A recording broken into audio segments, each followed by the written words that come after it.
The collapse of the Soviet regime and the dissolution of the USSR concluded a series of velvet revolutions that swept across Eastern Europe from 1989 to 1991.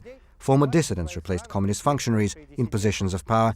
Václav Havel, a playwright and former political prisoner, became president of Czechoslovakia. The founder of Solidarity, Lech Walesa, assumed the presidency in Poland. It seemed that Russia too would undergo a genuine democratic transition. In 1991, 15 years after his forced exile, Vladimir Bukovsky returned to Moscow. Large crowds greeted him at Sheremetyevo airport.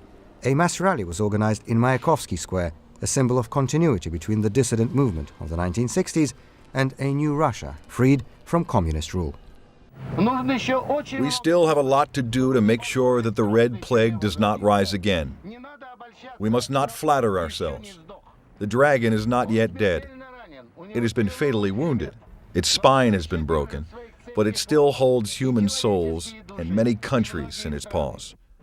And once again, like 30 years ago, our only weapon is our word. Poland was different. In Poland, the opposition fought to the end and took power in its hands. Solidarity came to power as an opposition force. It was more than a political party, it was a movement. In Czechoslovakia, the dissidents assumed real power, not a fictitious one. At the beginning of 1989, Havel was in prison. At the end of the year, he was president. The foreign minister of Czechoslovakia was also a former political prisoner. In that country, the dissidents seized power in a soft, velvet fashion. But they seized it nevertheless. In Russia, the dissidents were allowed to come close to the government in order to give it a democratic facade. And it worked. The Russian government did appear democratic. Look, here's Sakharov speaking in the Soviet parliament. Sergei Kovalev, Revolt Pimenov, and many other former dissidents were members of parliament. And this gave the government a democratic facade. Look, we have former dissidents in government institutions.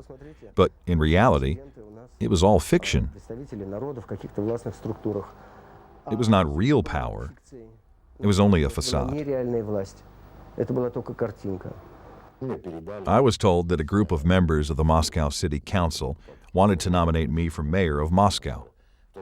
At that time, Gavril Popov had resigned as Moscow mayor, and new elections were supposed to be held. Yuri Lushkov, who was deputy mayor at the time, seemed a natural candidate, but legislators wanted someone outside of the system, so they suggested my candidacy.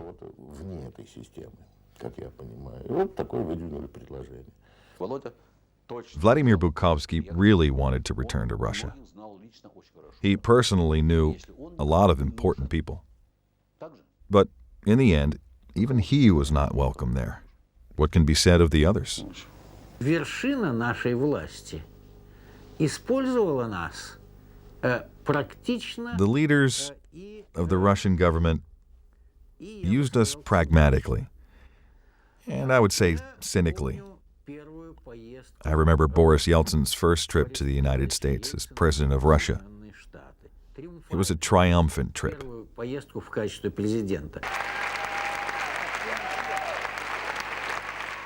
В состав делегации были включены Михаил Михайлович Молостов и я. Mikhail Molostov, a member of parliament and a former political prisoner, and I were included in the official delegation. Why was this done? The reason became clear when Yeltsin, addressing an American audience, said the following: people talk about the deficit of democracy in Russia.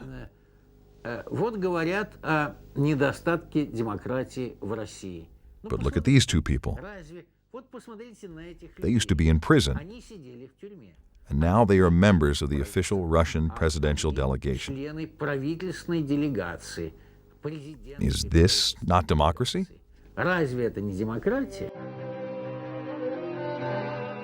Having liberated itself from the communist dictatorship, Russia, unlike other countries of Eastern Europe, was unable or unwilling to take the next step, publicly condemn its totalitarian past and conduct lustrations that would make it impossible for former communist and KGB functionaries to return to power.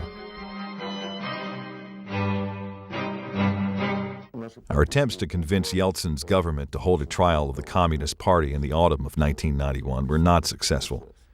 primarily because of Yeltsin himself. He refused to do it. I managed to convince most of his entourage. Even Vladimir Bukovsky, the head of the KGB, was ready for it. To be sure, they were all saying that this should be done not in the form of a trial, but in the form of a commission of investigation. So I said, fine, let it be a commission of investigation. Let's say an international commission of historians. The main goal was to open all the archives and to uncover all the crimes. But Yeltsin categorically refused. On the one hand, I think he understood that if such a process began, it would be difficult for him to remain in power. The criminal nature of the Communist Party of the Soviet Union would be uncovered, and it would be difficult for anyone who had occupied high-ranking positions in that organization to stay in politics. On the other hand, Yeltsin came under tremendous pressure from the West not to open the archives. As I understood later, there was a very simple explanation for this. Western leaders had too many connections to the Soviet regime. They had made too many secret deals with the Kremlin that they did not want to become known. So in the end, the idea of a trial came to nothing. And I told members of the Russian government, be careful. It's like dealing with a wounded beast. If you don't finish it off, it will attack you. There needed to be an official trial of those who had committed crimes, those who were still alive, and those who were already dead. That was especially important. And there was no need to send those who were still alive to prison. The point was to have a guilty verdict issued against them by a court. But Yeltsin said that time was on our side, that the upcoming session of the Congress of People's Deputies had to be well prepared, that our victory was final. And he left on a vacation to play tennis and drink vodka. In many ways, the autumn of 1991 determined the trajectory of Russia's subsequent political development. It was then that Boris Yeltsin decided to use his past communist experience as a guide to governing the country.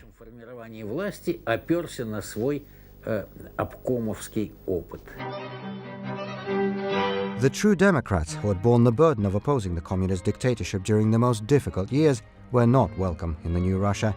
It was very different people who found themselves at the center of political decision-making. Who were the people who helped Yeltsin make decisions? Alexander Korzhakov, Oleg Soskovets, Oleg Lobov, Pavel Grachov, and other such types. This was the regular Soviet nomenclatura placed in slightly different circumstances. And Yegor Gaidar, the acting prime minister, decided to push for radical market reforms. It all sounds right. Private property is indeed important, but you cannot conduct these reforms with a hammer. You can build socialism from the top down, but you cannot do so with capitalism. Capitalism can be allowed, it cannot be built. You must understand, to move such a behemoth forward after 74 years of Bolshevik rule, after 74 years of suppression of common sense and of normal thought, after several generations had grown up under the Soviet regime, it was very difficult. Many things were done clumsily. Many things could have been done better. Or maybe they could not have been done better than they were. Those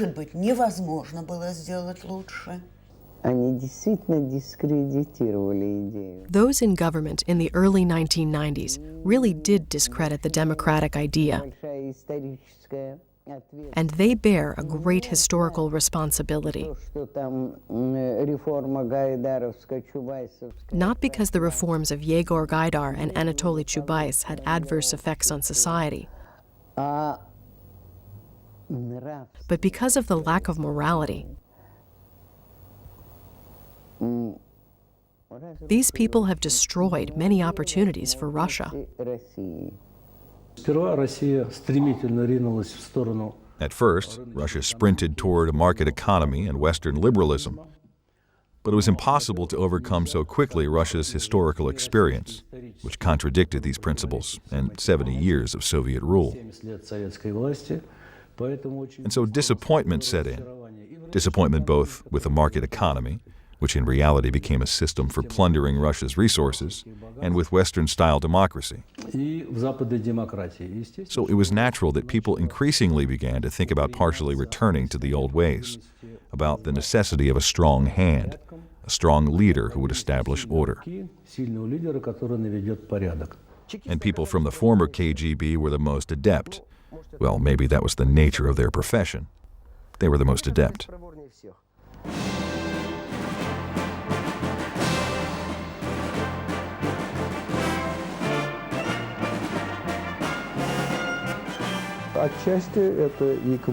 Part of the reason was the communist past, which Russia never overcame and never took responsibility for. Another reason was the lack of a genuine democratic tradition in Russia. The democratic forces turned out to be weak, and the people, I don't want to judge the people, but the people also turned out to be unprepared for democracy. In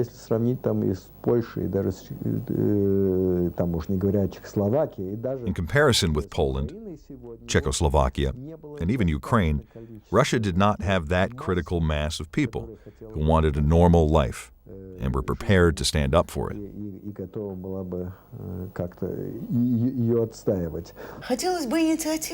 It would have been nice to see some initiative, to see Russian society become a true civil society, to see people become citizens. Being a citizen requires at least some measure of initiative.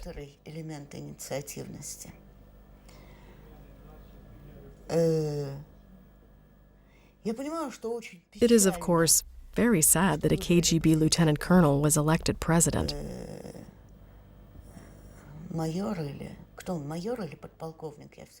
But the sad thing is that he was elected.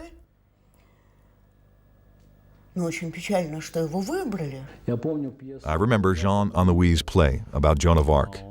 The opponents of Joan of Arc said to her, "You tell us that God wants France to be free, that it is He who inspires you. But why won't He give us that freedom?" And she responded to them, "God gives freedom to those who deserve it. You have to fight for freedom.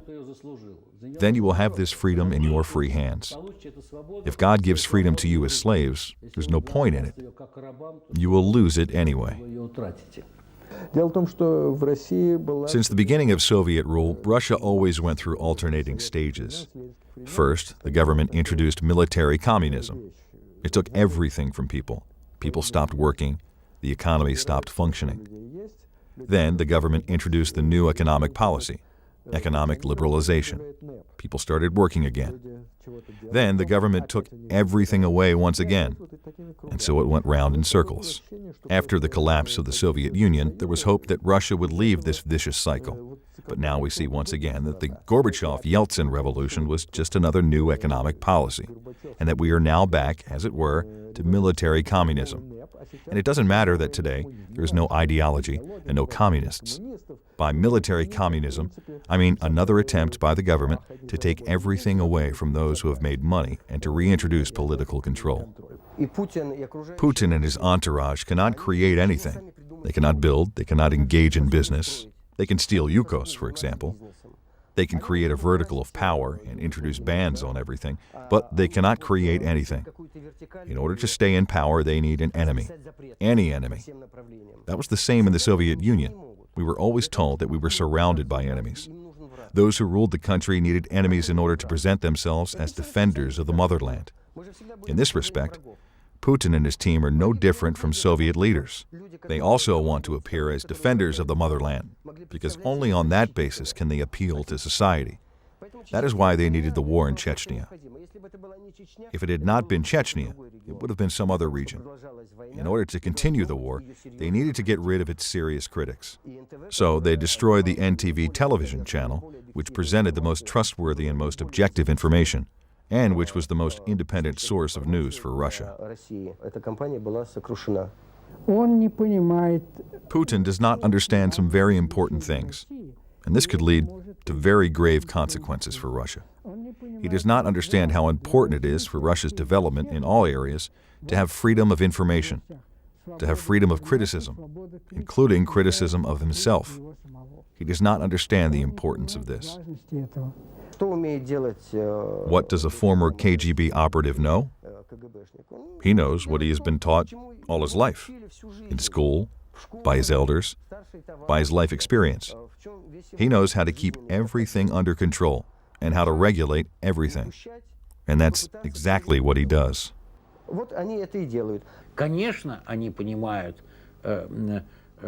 Of course, they realize that they cannot restore such realities and institutions of the Soviet era as the Gulag and official state censorship. But they don't need to restore them, because they can use the Soviet experience and the enduring Soviet mentality of Russian society. I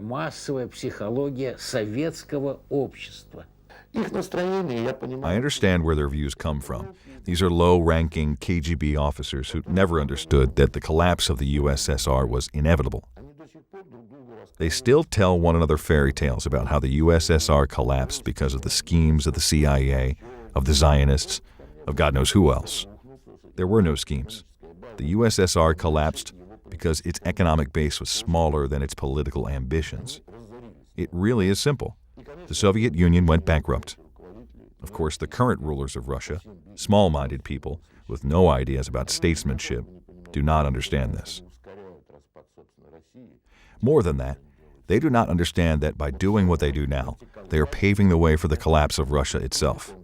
Look at Putin's vertical of power, for example. It leads directly to Russia's disintegration. Yeltsin, maybe by pure intuition, did the right thing by giving more autonomy to the regions. That is the only way to save Russia. The more you suppress the country, the sooner it will collapse.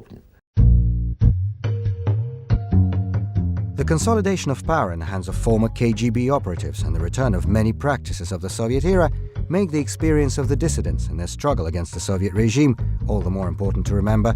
It was a struggle that, despite the striking disparity of forces, ended in the defeat of the dictatorship. There is a poem that goes like this. We have decided to start from the beginning.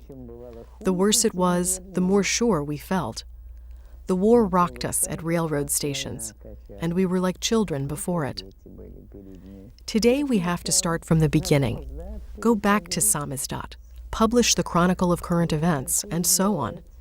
Because the situation really is very frightening.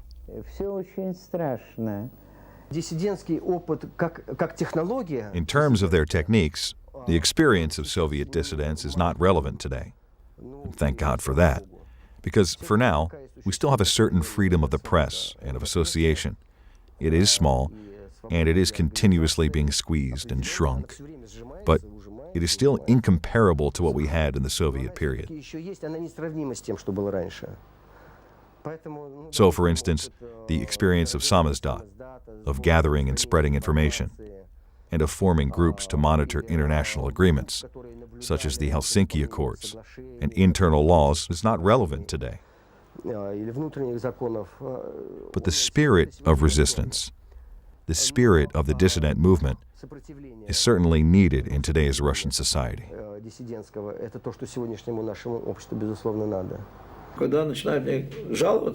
When people, especially young people in Russia, start complaining, I tell them, guys, what's the problem? You were young. The risk that existed in Soviet times is not there today. Generally speaking, anything can happen, but generally speaking, there is no danger that you will be arrested for treason. So go ahead and fight for your beliefs. Thank God, there are tools to do this. There are institutions. There's the possibility to form groups. There's the press. And once again, there is solidarity from the outside world. So today, thank God, it is possible to fight for your beliefs. And I think that this is a very important achievement. I am proud that this possibility exists. There is a certain fear that has begun to appear in society. Russian society cannot be allowed to once again cease to be a society of freedom and become a society of fear. Regardless of what the government says, if a person considers himself to be a citizen and feels that he is able to protest, he must do so, without looking back and without considering the consequences, because the consequences could be painful, both for each individual and for the people as a whole. But the consequences of silence would be even more painful for the country. The essence of the experience of the Soviet dissident movement is that even one person, let's say someone of Sakharov's stature, could become that grain of sand that will jam the wheels of the gigantic state machine. Resistance, firm, tough, principled resistance, may bring results that are not seen from the outset. When an alternative appears and begins to attract support in society, there are ways to succeed. Today, mass movements easily defeat unstable dictatorships. Even though Putin's dictatorship is based on the KGB, it is actually fairly unstable. So I think that Russia's fate today depends entirely on what Russian society decides to do. Зависит от слова общества.